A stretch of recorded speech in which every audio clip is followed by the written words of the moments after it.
Hello, thank you for joining me today. Well, this is the Friday, May 30th edition of our video devotionals. Thank you so much for joining us today. And I do hope your Friday's going well. This is the end of another work week and school week, and more than likely this will be the last full week in which kids will be going to school. Now, I could be wrong about that, but sometimes when there's very little snow days to make up, then typically the very first part of June is it. So, but it is possible, I suppose, that kids may go all the way into next week this time, week from today, public schools probably. But anyway, it won't be long. We'll just be talking about Fridays being the end of a work week. So kids, hope you have a great summer, and I hope it's going to be a good summer for you. So we're going to be in the book of Job today. We're going to be in chapter 31, just two verses 29 and 30, if you want to find that. Job chapter 31, verses 29 and 30. Of course, we're going to end the month of May here as far as our devotions go. Lord willing, when we're back on Monday, then it'll already be June the 2nd, but hopefully May's been a good month for you. And I know we've had Mother's Day, Memorial Day. There's been ending of school, graduations, more than likely tonight. Being a Friday, probably people will be attending graduations for their children and for the young people, and that's always good. Well, let's jump into it. Before we do that, again, thank you for all who watch the videos. Thank you for the responses, whatever they are, and we appreciate you very much, okay? All right, notice here in Job, now, at this point, of course, I think this is Job's kind of final, what we would call lengthy speech. Chapter 32, another fellow shows up. I think his name is Elihu. We're not even going to get into him, but a fourth man shows up.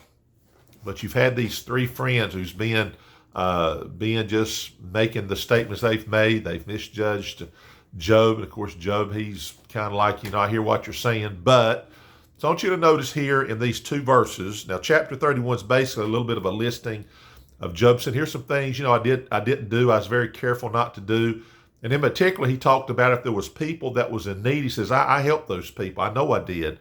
And I didn't deny them help. And then he says here, very interestingly, in this listing of things in which he's tried to show his character, he said here in verse 29, he says, if I rejoiced at the destruction of him that hated me, or lifted up myself when evil found him, neither have I suffered my mouth to sin by wishing a curse to his soul. Simple thought here is that when there's people you don't like and I don't like, there's people that are in the wrong, okay, they just have a wrong position.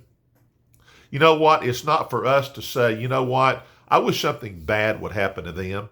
Or when something happens to them, even if it's the judgment of God, and we rejoice at that.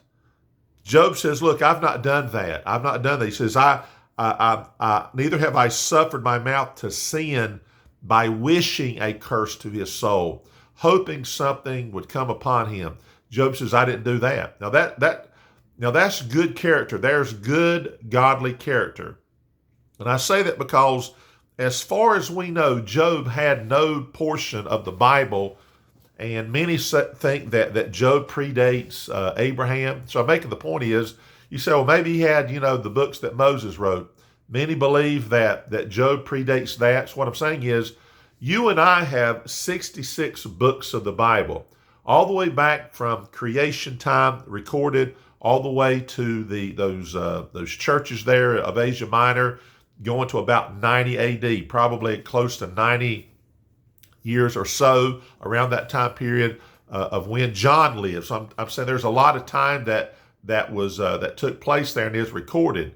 And we've got a lot of truths that are found in the Bible, certainly the experiences and the truths. So what did Job have? Of course, he had a walk with God. But my point is, what we have today is so much more than what Job had in terms of examples and that sort of thing.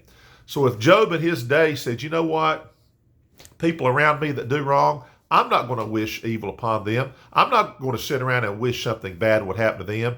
And that's good, godly character. And I pray that you and I will do the same, because we live in a time when we see things that's bad. We don't like it, the political world, people around us, our local, happenings. And to sit and say, man, well, they got what they deserved. You shouldn't do that. We'll let God be God. And if God says, okay, if you think that way, how about we give you a little taste of that? How would it feel if others sat around and wished evil upon you?